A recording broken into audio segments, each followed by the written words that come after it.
The moment she whispered those words, her eyes wide with something between fear and longing. I felt the entire world collapse into that narrow hallway between our doors. My heart was hammering so loudly I was certain she could hear it. And without thinking, without calculating the consequences or rehearsing what it might mean, I reached out, wrapped my fingers around the edge of that white door, and slowly, deliberately, closed it behind us. That was the night everything changed. My name is Cyrus. I was 31 years old, recently transferred to a new city for work, carrying 2 suitcases and a divorce that wasn't quite finalized yet. The apartment building on Haverson Street was nothing special: clean hallways, decent lighting, a noisy elevator that always smelled faintly of someone else's dinner. I moved into Unit 14 on a Thursday evening in late October, when the sky was the color of a bruise and the wind had already turned sharp. I told myself it was just a temporary arrangement. I told myself a lot of things that autumn. I noticed her on my very first morning. She was standing at the mailboxes in the lobby, wearing a mint green dress that somehow made the gray building look warmer, her dark hair loosely pinned at the back of her neck. She was flipping through envelopes with a distracted, almost sad expression, like she was searching for a letter she already knew hadn't come. Her name, I later learned, was You're Vivienne. watching Wake Up Files. She lived in every Unit story 15, carries a directly message of across hope, the hall from me. kindness, and Our doors unexpected faced each other like miracles. two people If who you had been believe standing one close story for can years inspire without ever millions, quite meeting. press like, We share exchanged this polite video, smiles leave for the your first thoughts 2 in the weeks. comments, and The kind subscribe of to Wake Up smiles that mean Files nothing so you and never cost miss a story nothing. like this. Neighbor smiles. She would nod. I would nod. And we would disappear behind our respective doors as if the hallway were simply a place we passed through, not a place where anything real could happen.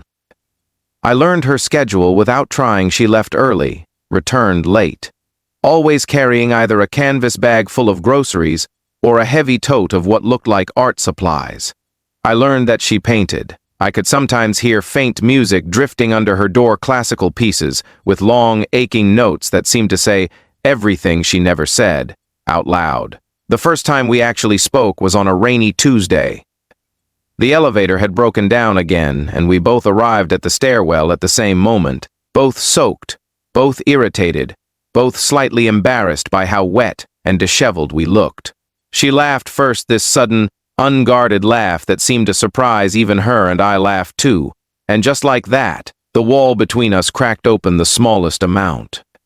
We climbed the 4 flights together, talking about the building's perpetually broken elevator, about the city, about how strange it felt to be somewhere new. By the time we reached the 4th floor, I realized I had been walking slower and slower without meaning to, not wanting the conversation to end. In the weeks that followed, we began stopping to talk more often. Small conversations at first about the weather, about the questionable cooking smells from the 3rd floor, about the stray cat that had started appearing in the lobby as if it owned the place. But gradually, the conversations grew longer and softer and more honest. I told her about my work. I was an architect, spending long days designing spaces for other people's lives while my own felt shapeless and unresolved. She told me she had moved to the city 2 years ago after her mother passed away, that she had needed distance from everything familiar in order to breathe again. There was a quiet grief in the way she described it, not raw anymore, but deep, the kind that settles into the bones and never fully leaves. I began to understand, slowly, that we were both people who had been hurt by life in ways that were not dramatic or obvious. We had not survived catastrophes. We had simply carried quiet, invisible weight for so long that we had forgotten what it felt like to set it down, even for a moment. And somehow standing in hallways, leaning against door frames, speaking in low voices the way people do when they don't want to break something fragile, we were beginning to remember. There was one evening in November when the building's heating system failed and the temperature dropped so suddenly that the hallway felt like the inside of a cold storage room.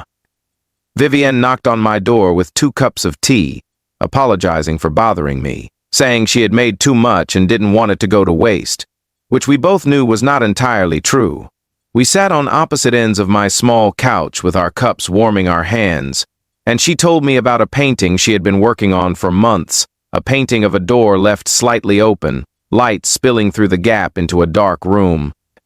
She described it with such quiet intensity that I felt something shift inside my chest, some locked and dusty room of my own beginning to let in a little light.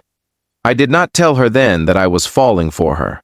I wasn't even sure I had the language for what I was feeling. It had been so long since I had allowed myself to feel anything that tender and uncertain that I almost didn't recognize it. My marriage had ended not with shouting or betrayal, but with a long, exhausted silence, two people realizing they had grown into strangers who happened to share an address. I had spent the year afterward convincing myself that I was fine, that solitude was something I had chosen, that the hollow feeling in my chest was simply the natural state of a man in his 30s who had not yet figured out who he was supposed to be. Vivienne made that argument harder to believe. One night, in the first week of December, I came home late from a site visit to find her standing in the hallway outside her door, still in her coat, holding her keys but not going inside. She looked like someone who had been standing there for a while, thinking something through. When she heard the elevator doors open, she turned, and for a moment neither of us said anything. Then she walked toward me, slowly, and stopped just close enough that I could see the faint trace of paint on her wrist that she had missed when she washed her hands.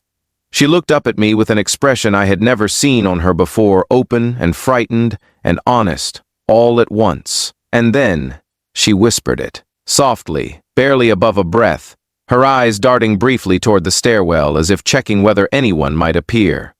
She said that if someone saw them, people would talk. She said she was afraid of what it might mean, afraid of wanting something and losing it again. She said all of this in that one quiet sentence, loaded with everything she had not yet said, everything she had been carrying alone in that apartment across the hall, behind that door with the music drifting under it. I did not answer with words. I looked at her for a long moment, at her dark eyes and the slight trembling of her lip, and the paint she had missed on her wrist, and I felt with absolute certainty that there were moments in life that do not offer a second chance. I reached behind me and found the edge of my door, and without breaking her gaze, I pushed it gently closed, not hiding, not escaping, simply saying, with that one quiet gesture, that whatever the world outside thought about two people finding each other in a hallway, on an ordinary December night, it did not belong in this moment. This moment was ours. She exhaled slowly, like she had been holding her breath for much longer than that evening. And then she smiled, not the polite lobby smile, not the careful smile of someone protecting themselves, but a real one, soft and a little broken and entirely beautiful. I took her coat while she was still wearing it, and gently removed her keys from her hands and set them on my table as if I had done it 100 times before.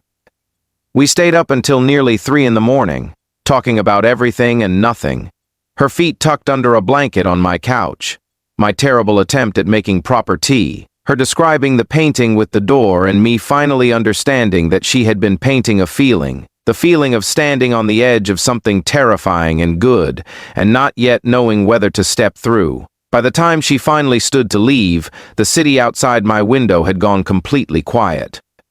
She paused at my door, her hand on the handle, and looked back at me with an expression that held everything the night had been. She said she was glad the elevator was broken that rainy Tuesday. I told her I was glad about the cold hallway and the extra cup of tea.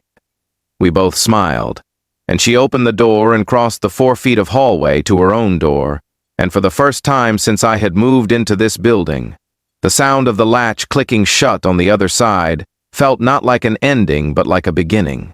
I stood there for a moment alone in my doorway, my hand still resting on the frame, looking at her closed door, and I thought of her painting. Light through a door left slightly open, a dark room slowly filling.